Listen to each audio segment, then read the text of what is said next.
So doesn't it seem like back in the day, witnesses were often getting hauled before Congress and invoking their Fifth Amendment right against self-incrimination, pleading the Fifth? It's not happening much these days. Why? Well, because Congress isn't really hauling people in front of the committees to testify. The witnesses have been ignoring congressional subpoenas, and Congress seems unable or unwilling to enforce those subpoenas. But friends, I feel like that's about to change with the House Select Committee investigating the January 6th insurrection. So let's talk about what happens when witnesses actually do appear before Congress. It's coming. And those witnesses invoke their Fifth Amendment right against self-incrimination. Let's talk about what happens when they plead the Fifth. Because justice matters.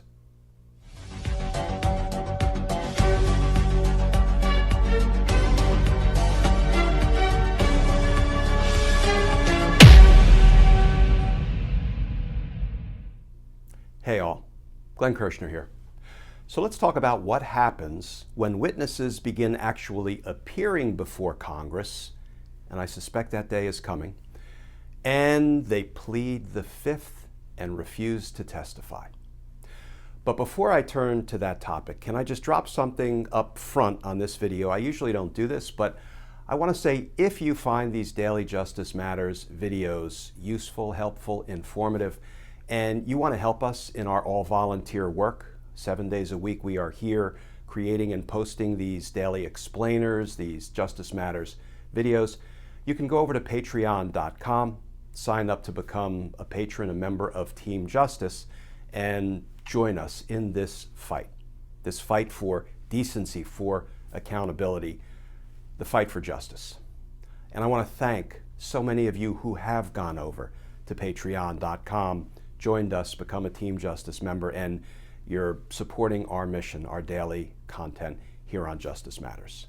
So with that, let's turn to the Fifth Amendment. So what happens when a Steve Bannon or a Mark Meadows or any number of other Donald Trump criminal associates end up in a witness chair before Congress and they invoke their Fifth Amendment right against self-incrimination? They plead the Fifth. Well, here's how that plays out. Let's spend a few minutes today going to Team Justice Law School and talk about the ins and outs of the Fifth Amendment. And let's start by going to the source, the Constitution, specifically the Fifth Amendment to the Constitution, which reads in pertinent part, "No person shall be compelled in any criminal case to be a witness against himself." And I'm going to update it by adding "or herself." Now, the Fifth Amendment talks about criminal cases, but the courts have said it also applies if you receive a subpoena from Congress, because that is compelling you to come in and testify. So you also have a Fifth Amendment right against self-incrimination if you receive a congressional subpoena. In fact, remember, not too long ago, the criminal Mike Flynn pled the Fifth when he got a congressional subpoena, specifically a subpoena from the Senate Select Committee on Intelligence investigating Russian interference in our election. Mike Flynn was subpoenaed for documents and he pled the Fifth. He refused to incriminate himself. And if you think back a couple of decades, Oliver North was hauled before Congress as part of the investigation of the Iran-Contra affair, and Oliver North took the Fifth. Put a pin in old Ollie North, because we're going to come back to that example in a few minutes. So here's how the Fifth Amendment works. If you get a subpoena, whether from a court telling you to appear before a grand jury or at a trial, or from Congress telling you to appear before a congressional committee, the Fifth Amendment to the Constitution says you do not have to testify if your truthful testimony would incriminate you. And here's the thing.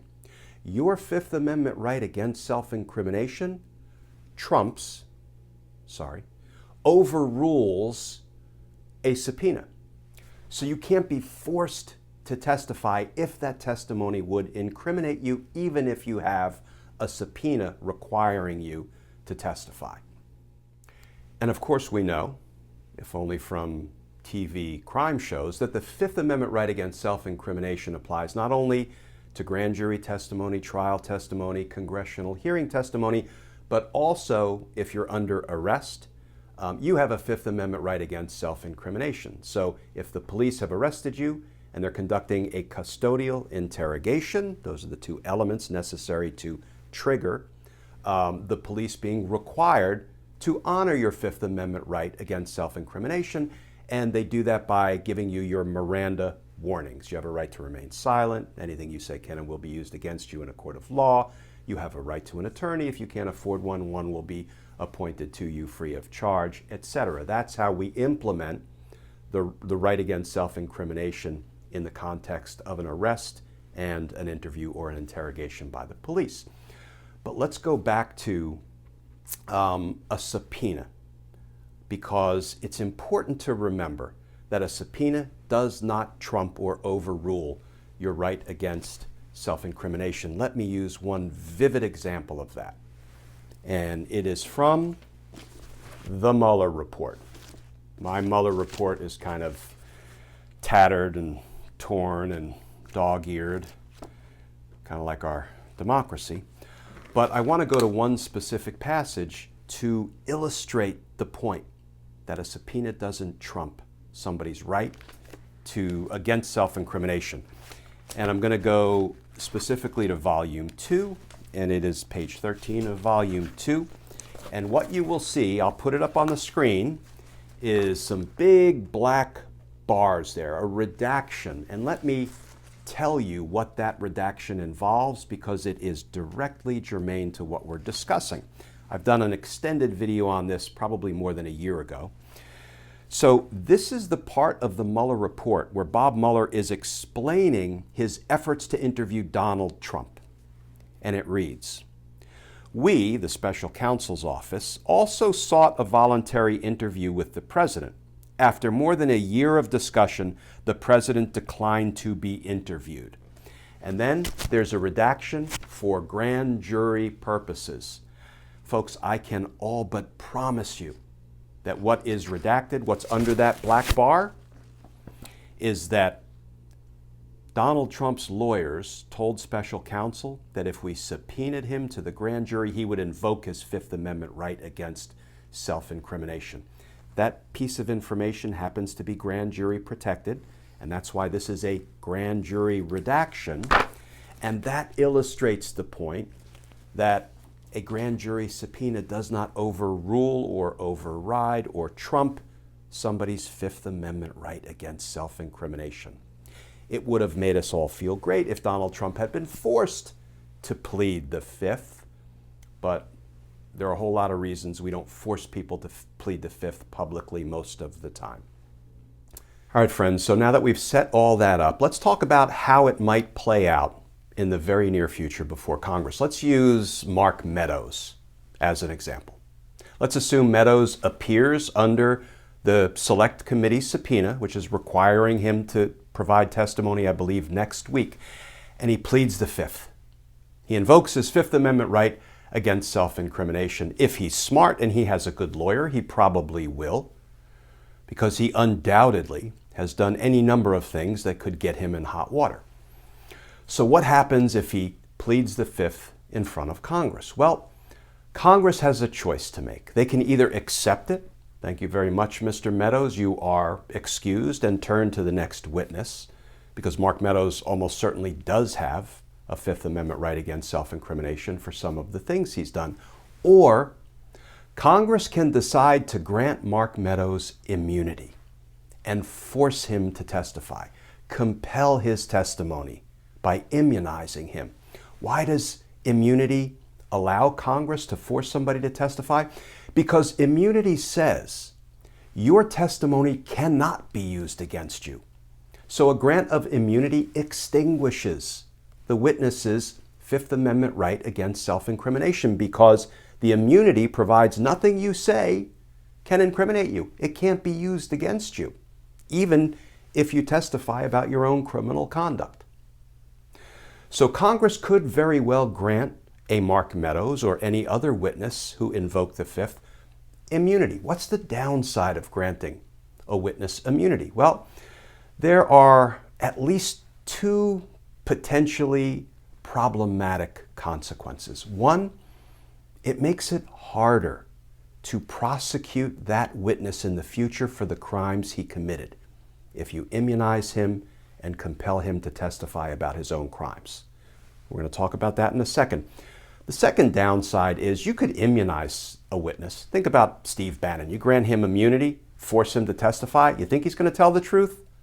No, he's likely going to lie. Lie about his own crimes, lie about Donald Trump's crimes.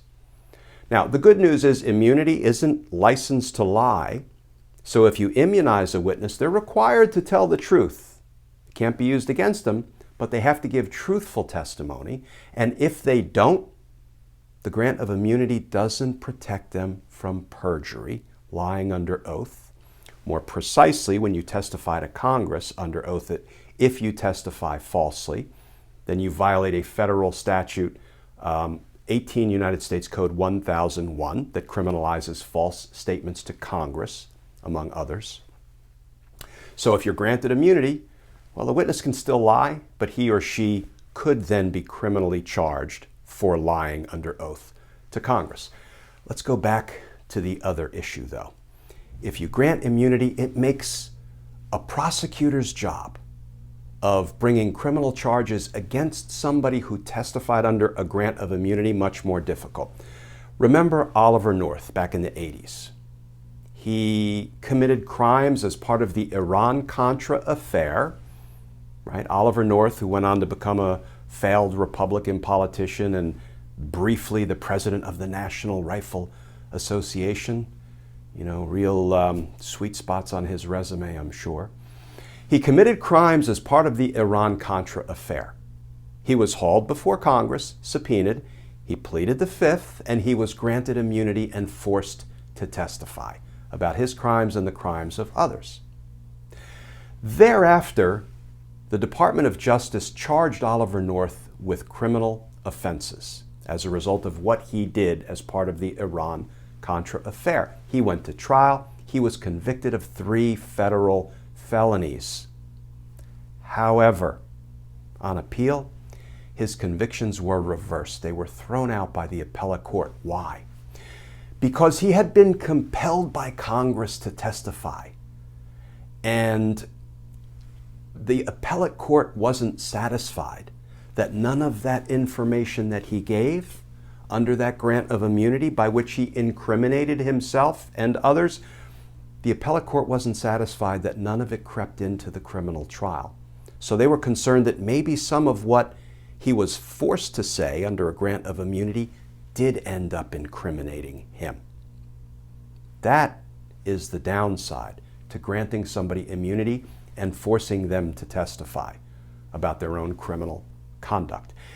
Because we, the people, have an interest in holding everybody criminally accountable for what they did. Not just Donald Trump, but Bannon, Mark Meadows, you name it, Rudy Giuliani, Don Jr., Mo Brooks, John Eastman, Jeffrey Clark. The list is almost endless of Donald Trump criminal associates. You're going to have to pick and choose. Congress may have to make some hard choices about who to immunize because it's more important to get the incriminating information out of them about what Trump and company did than retain the ability to successfully prosecute them. So it will be a balancing test with each and every witness who ends up invoking their Fifth Amendment right against self-incrimination as to whether the smartest thing to do is to immunize them or not. These are issues that I suspect are going to come to a head in the coming weeks, certainly the coming months, and we will be there for all of it, following it, dissecting it, analyzing it, and putting it into our daily Justice Matters videos.